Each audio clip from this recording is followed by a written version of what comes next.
하나님께서 창조하신 세상은 다차원의 세계로 존재한답니다. 점과 선으로 구성된 1차원의 세계가 있고, 그 점과 선이 모여서 평평한 면으로 구성된 2차원의 세계도 있습니다. 그 면들이 또 여러 개의 층을 이루어서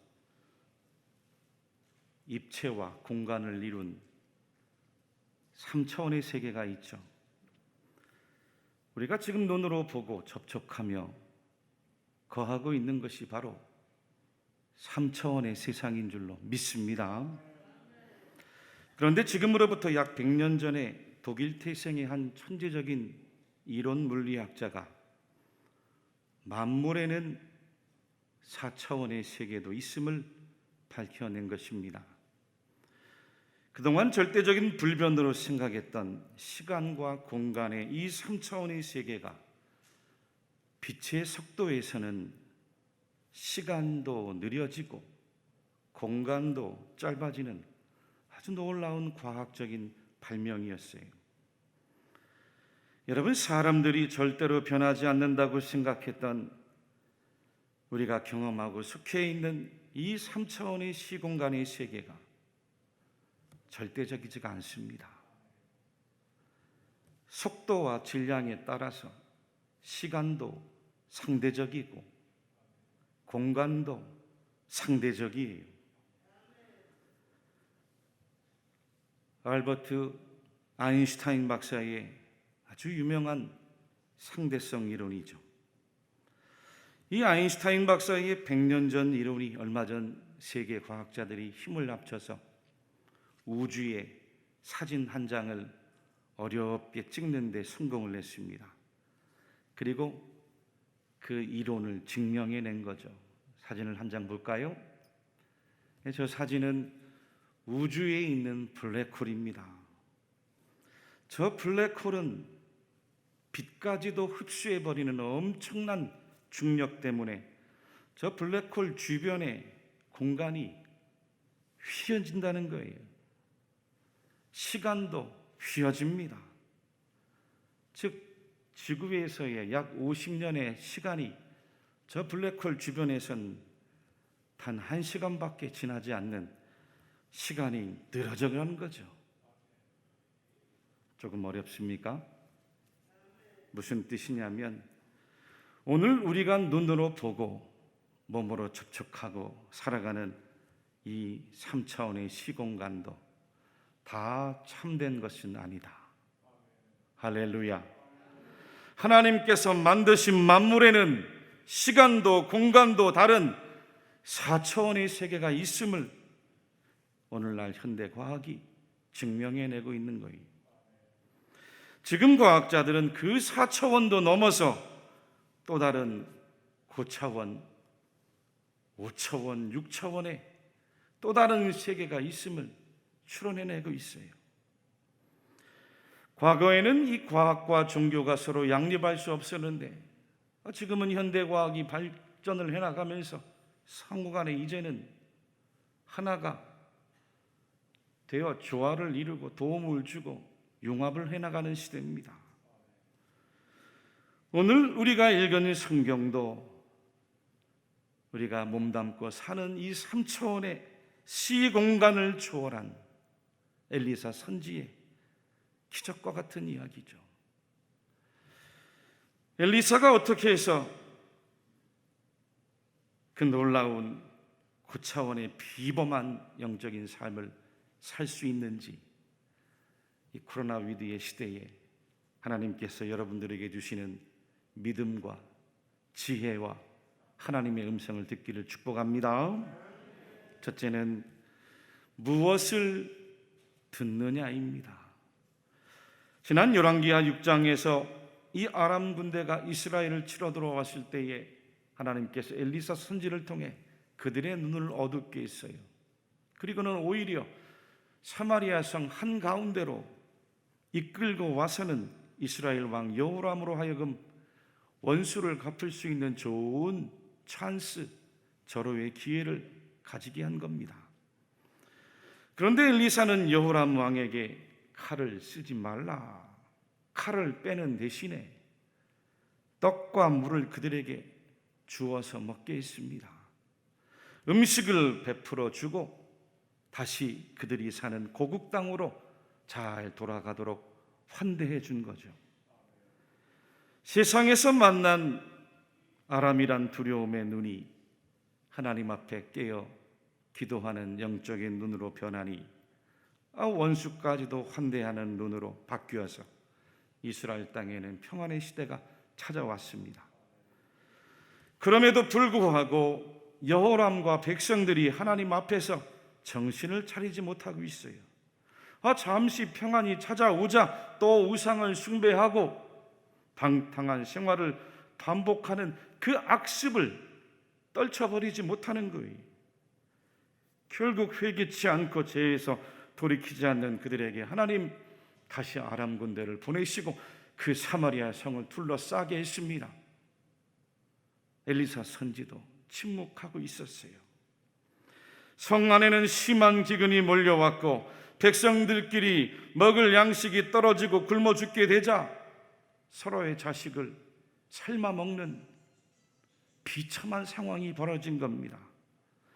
그 비극적 일 앞에 여호람 왕이 직접 다급하게 엘리사 선지에게 달려가 하는 이야기입니다. 왕이 이르되 이 재앙이 여호와께로부터 나왔으니 어찌 더 여호와를 기다리요. 지금 우리가 만난 이 재앙과 재난은 바로 우리의 잘못입니다. 엘리사, 당신이 지금 다시 하나님께서 도와주시도록 요청을 구한 거예요. 그때 엘리사가 왕에게 전한 말씀이 오늘 우리가 읽은 본문 1절입니다. 우리 1절 말씀을 다시 같이 한번 읽어볼까요? 시작. 엘리사가 이르되 여호와의 말씀을 들을지어다. 여호와께서 이르시되 내일 이맘때에 사마리아 성문에서 고운 밀가루 한 스아를 한 세겔로 매매하고 보리 두 스아를 한 세겔로 매매하리라 하셨느니라. 아멘. 엘리사 선지가 여호람 왕에게 전한 것은 말씀을 들으십시오. 여호와의 말씀을 들으십시오. 말씀을 들을지어다. 하나님의 말씀을 들으라는 거죠. 여러분, 우리 성도들은 하나님의 말씀을 듣는 자입니다. 성도는 하나님의 말씀을 들어야 삽니다. 세상의 사람과 하나님의 사람의 구별 차이가 뭔지 아세요? 하나님의 말씀을 듣느냐, 듣지 않느냐, 바로 그 차이의 구별이에요.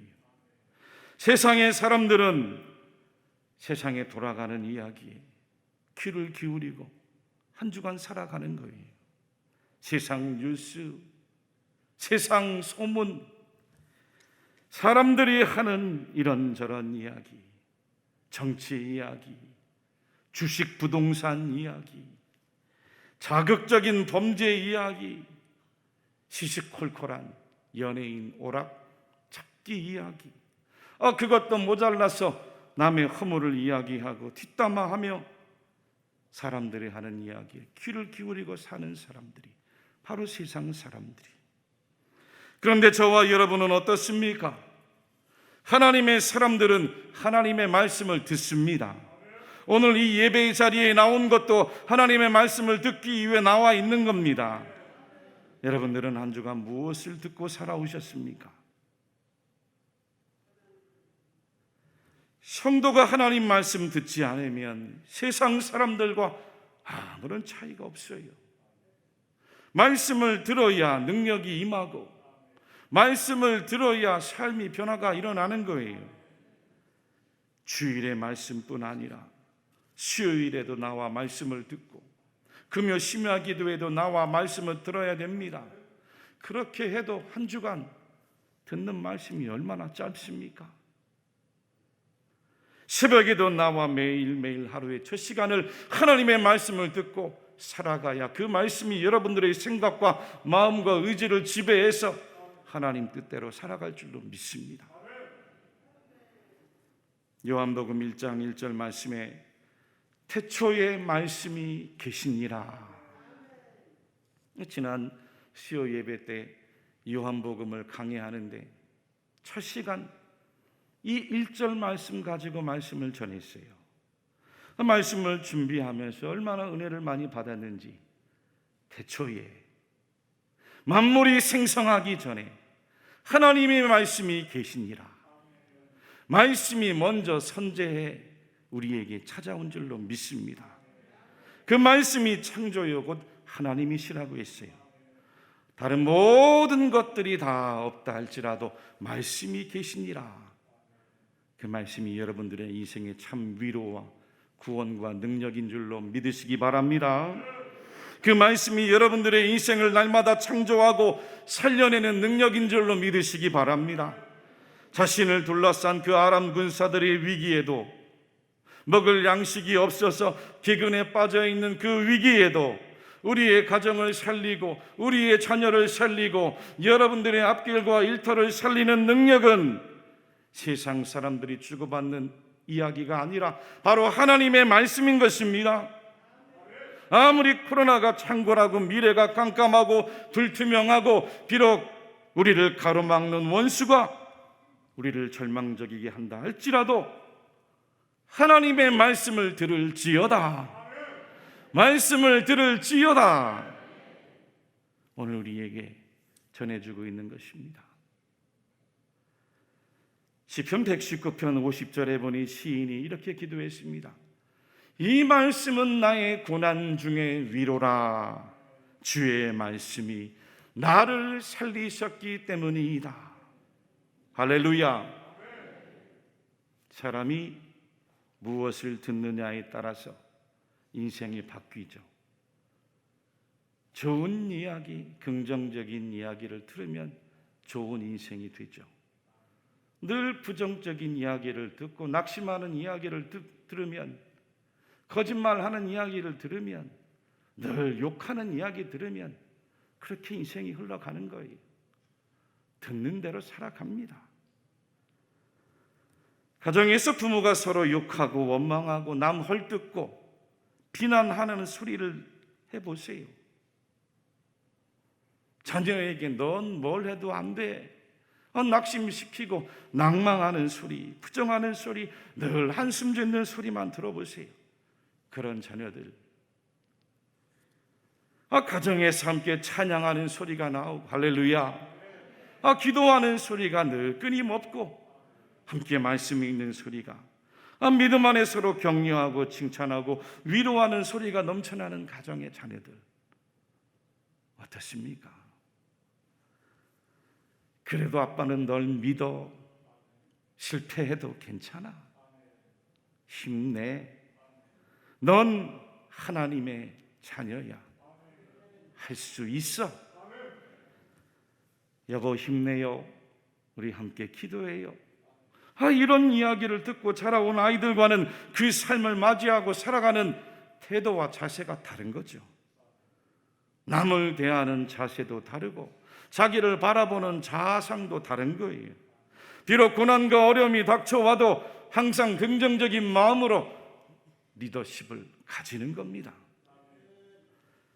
시편 105편 19절 말씀에 곧 여호와의 말씀이 응할 때까지라. 그의 말씀이 그를 단련하였도다 라는 아주 보석 같은 말씀이 있습니다. 이 말씀은 요셉에게 하는 이야기입니다. 여러분, 무엇보다 하나님의 말씀이 여러분의 인생의 참된 축복임을 믿으십시오. 신명기 28장에 모세가 광야의 여정을 다 마치고 가나안 땅에 들어가는 그 목전에서 마지막으로 이스라엘 백성들에게 하나님의 말씀을 받아 축복을 냈습니다. 말씀을 우리 천천히 주님의 음성으로 들으면서 함께 읽어보겠습니다. 내가 내 하나님 여호와의 말씀을 삼가 듣고 내가 오늘 내게 명령하는 그의 모든 명령을 지켜 행하면 내 하나님 여호와께서 너를 세계 모든 민족 위에 뛰어나게 하실 것이라. 내가 내 하나님 여호와의 말씀을 청종하면 이 모든 복이 내게 임하며 내게 이르리니 성읍에서도 복을 받고 들에서도 복을 받을 것이며 내 몸의 자녀와 내 토지의 소산과 내 짐승의 새끼와 소와 양의 새끼가 복을 받을 것이며 내 광주리와 떡반죽 그릇이 복을 받을 것이며 내가 들어와도 복을 받고 나가도 복을 받을 것이니라. 여호와께서 너를 대적하기 위해 일어난 적군들을 내 앞에서 패하게 하시리라. 그들이 한 길로 너를 치러 들어왔으나 내 앞에서 7길로 도망하리라. 둘째는 누구를 의지하느냐입니다. 엘리사가 여호람 왕에게 전한 하나님의 말씀은 내일 이맘때면 사마리아 성 안에 고운 밀가루 한 말과 보리 2말 한 세겔로 사고 파는 일이 일어날 것이다 라는 아주 놀라운 복음의 이야기였습니다. 그런데 그 말씀을 옆에서 듣고 있던 여호람 왕의 신하가 믿지를 않아요. 성경에 보니 왕의 손이 의지하는 자라고 있습니다. 열왕기하 7장 2절입니다. 그때의 왕이 그의 손에 의지하는 자 곧 한 장관이 하나님의 사람에게 대답하여 이르되 여호와께서 하늘에 창을 내신들 어찌 이런 일이 있으리요 하더라. 엘리사가 이르되 내가 내 눈으로 보리라. 그러나 그것을 먹지는 못하리라 하니라. 내가 그것을 너의 눈으로 볼 것이지만 너는 먹지 못할 것이다. 여러분, 얼마나 안타깝고 불행한 이야기입니까? 왕이 손에 의지하는 자, 여호람 왕 옆에 늘 두고 가장 신뢰했던 장관 신하였습니다. 그 신하 장관이 엘리사 선지가 전하는 하나님의 말씀을 의심한 거죠. 하나님이 살아계신다 한들, 하늘의 창을 여신다 한들 그런 일이 어찌 일어날 수 있겠습니까? 나는 믿지 못하겠습니다. 너는 내 눈으로 볼 것이지만 그것을 먹지는 못하리라. 이 사람들은 누구나 뭔가를 의지하며 살아갑니다. 믿음이란 내가 무엇을 의지하며 살아가느냐, 그 대상에 대한 인식이죠. 돈을 의지하면 그 돈의 위력이 내가 믿는 믿음의 대상인 겁니다. 명예를 의지하면 그 명예의 위력이 내가 오늘 믿고 의지하는 대상인 거예요. 권력을 의지하면 그 권력이 내가 오늘 믿고 살아가는 대상인 겁니다. 지식과 경험을 의지하면 그 지식과 경험의 위력이 곧 내가 믿고 살아가는 믿음의 대상인 거예요. 여호람 왕처럼 자기 옆에 둔 그 신하, 그 사람을 의지하고 살아가면 사람이 나의 인생에 내가 의지하며 살아가는 나의 믿음의 대상인 것입니다. 자기 자존심을 의지하면 그 자존심이 오늘 내가 믿고 살아가는 나의 믿음의 대상인 거예요. 운명을 의지하면 그 운명의 위력이 내가 믿고 살아가는 나의 믿음의 대상인 것입니다. 오늘 여러분들은 누구를 의지하고 인생을 살아가고 계십니까? 이 대표적인 무신론자이자 진화론자죠. 리차드 도킨슨이란 대단한 생물학자가 있습니다. 이분이 오래전에 책 한 권을 썼는데 이 책이 세계적으로 열풍을 일으키면서 지금까지도 스테디셀러로 팔려요. 그 책 제목이 이기적 유전자입니다. 저도 이 책을 보았는데 이 책을 보면 결국 사람도 환경에서 살아남기 위한 자기 몸 안에 있는 DNA 유전자의 노예일 뿐이라는 거죠. 환경에 붙들려 살아가는 기계라고 심지어 이야기했습니다. 사람이 환경을 믿고 그 환경에 매여 붙들리고 살아가면 여러분, 환경도 내가 의지하는 대상이 내가 믿는 신이 되어버리는 것입니다. 지금 여호람 왕도 여호람이 의지했던 신하도 환경을 바라보고 환경을 의지하니 하나님이 보이지 않습니다. 아람 군대가 보였습니다. 그 아람 군대에 둘러싸여 있는 성 안의 백성들이 보였습니다. 그 성암 안에서 기근으로 불쌍하게 죽어가는 우리의 운명이 보였고 우리의 실패가 보였습니다. 우리의 의심만이 보인 거예요. 그러나 여러분, 엘리사는 여호람 왕과 그 신하와 달리 무엇을 보고 있습니까? 환경을 뛰어넘어 그 환경 위에 계신 3차원의 삶이 아닌 고차원의 영적인 세계를 보고 있는 것입니다. 할렐루야, 할렐루야. 내일 성 안에는 다시 국물을 팔고 사는 하나님께서 길을 내시는 다른 세계를 엘리사는 보았습니다. 그리고 여호람 신하에게 너는 그것을 먹지 못할 것이라는 하나님의 예언의 말씀을 주고 있는 거예요. 사랑하는 교우 여러분들이요, 여러분들은 환경을 의지하지 않습니다. 아멘. 사람도 의지하지 않습니다. 운명도 숙명도 의지하지 않아요. 하나님을 의지하는 성도입니다. 환경을 만들고 환경을 이끌어가고 환경을 지배하고 그 환경을 초월해 환경 가운데 계신 살아계신 하나님을 믿고 하나님을 의지하고 다른 영적인 세계를 살아가는 사람들이 바로 여러분들이에요. 시편 115편 9절에 이스라엘아 여호와를 의지하라. 그는 너희의 도움이시요 너희의 방패이시로다. 146편 3절에는 귀인들을 의지하지 말며 도울 힘이 없는 인생도 의지하지 말지니 그의 호흡이 끊어지면 흙으로 돌아가서 그날에 그의 생각이 소멸하리로다. 야곱의 하나님을 자기의 도움으로 삼으며 여호와 자기 하나님에게 자기의 소망을 두는 자는 복이 있도다.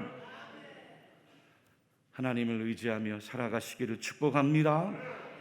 하나님만 의지하며 믿음으로 살아가시기를 축복합니다. 환경 앞에 지배당하지 마시고 환경을 지배하십시오.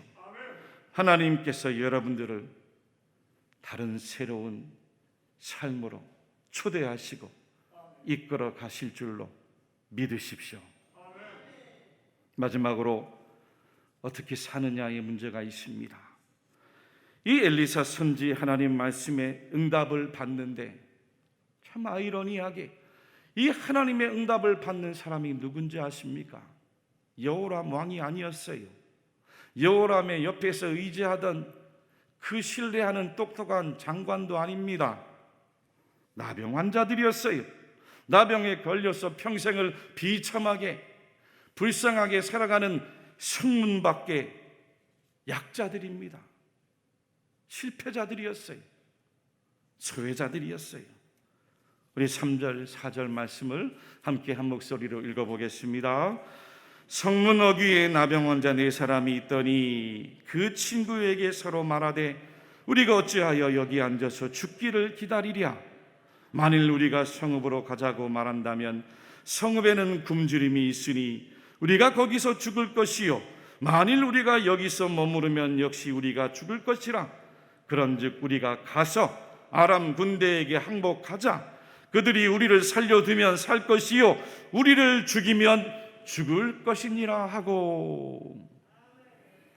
비참하게 성문 밖에서 살아가던 이 4명의 나병 환자들, 굶주림 속에서 양식을 얻는 하나님의 응답을 받은 이유가 그 운명 앞에서 가만히 앉아있질 않았습니다. 자리에서 일어났어요. 운명을 뚫고 나갔습니다. 구하고 찾고 문을 두드린 거예요. 성읍에 앉아 굶어 죽거나 성문 밖으로 나가 아람 군사에게 붙들려 죽는다 할지라도 가만히 있지 않자고 한 거예요. 기다리고만 있지 않자고 했습니다. 그 상황을 포기하지 않고 죽기를 각오하고 자신들의 삶에서 최선을 다하여 산 겁니다. 최선을 다하여 산 거예요. 그 결과가 아람 군대가 하나님의 역사로 환청이 들리면서 무기도 버리고 의복도 버리고 양식도 버리고 보화도 버린 그 도망친 현장을 이 4명 나병 환자들이 목도하게 된 거죠. 14살 미혼모의 딸로 태어나서, 여러분 14살이면 얼마나 어립니까? 그 14살 어머니의 딸로 태어나 거리에서 노숙 생활을 하던 여학생이 미국에서 명문 하버드 대학에 4년 장학생으로 입학을 하고 감동을 준 이야기가 있습니다. 카디자 윌리엄스란 이름을 가진 한 학생인데, 그녀가 어린 시절을 길바닥에서 무료 급식을 받아 살고 그것도 모자라 배고프면 쓰레기통을 뒤져가며 배고픔을 채웠습니다. 하지만 그녀에게 길거리는 세상에서 가장 넓은 공부방이었다고 해요. 다른 노숙 자녀들과 아이들과 함께 다르게 행동했습니다. 뉴욕 도서관에서 한 달에 5권의 책을 빌려 읽었고 뉴욕 시내 모든 신문을 정독했습니다. 노숙인 주제에 무슨 대학을 꿈꾸느냐고 옆에서 핀잔을 하고 무시를 해도 꿈을 포기하지 않았습니다. 고등학교 졸업할 때까지 무려 12곳의 학교를 그 엄마를 따라 옮겨 다녔지만 그때마다 그 노숙자 텐트촌에서 학교에 갈 때는 항상 머리를 단정하게 했고 옷도 깨끗하게 입었습니다. 학교에 가서는 자신감을 가지고 모든 일에 참여를 했고 항상 공부의 성적도 높은 평점을 유지했습니다. 그러자 주변에서 작은 변화가 일어나는 거예요. 여러 단체에서 그 윌리엄을 주목하고 서로 지원을 해주기로 하는 겁니다. 결국에는 미 전역 20개 대학에 합격 통지를 받았고 그 가운데 하버드 대학에 4년 장학생으로 입학한 거죠. 지금은 워싱턴 DC의 교육 공무원이 되어서 자기처럼 홈리스의 아이들을 도와주는 훌륭한 사람으로 풍사를 한다는 거죠. 그렇습니다, 여러분. 우리 예수님께서도 구하라, 찾으라, 문을 두드리라. 구하는 이마다 받을 것이요, 찾는 이는 찾아낼 것이요, 두드리는 이에게는 열릴 것이니라. 천국은 침노를 당하나니 침노하는 자는 빼앗느니라. 이 하나님의 놀라운 비밀을 우리에게 말씀해 주세요. 사랑하는 교우 여러분, 환경에 절망하지 마시기를 바랍니다. 조건에 원망하지 마시기를 바랍니다. 내가 포기만 하지 않으면 세상은 여러분들을 돕기 위해 준비하고 있습니다. 세상은 여러분들을 돕기 위해 존재하는 거예요. 하나님께서 그렇게 창조를 질서해 주셨어요. 코로나 바이러스와 같은 3차원의 세계를 우리가 함께 뛰어넘는 비범한 9차원의 삶이란 다른 게 아닙니다.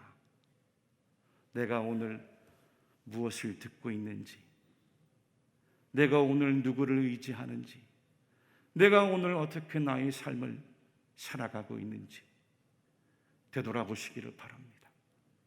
하나님의 말씀을 들으십시오. 하나님을 의지하십시오. 여러분의 삶에서 포기하지 말고 성령님과 함께 최선을 다해 살아가십시오. 하나님께서 여러분들과 함께 해 주실 것입니다.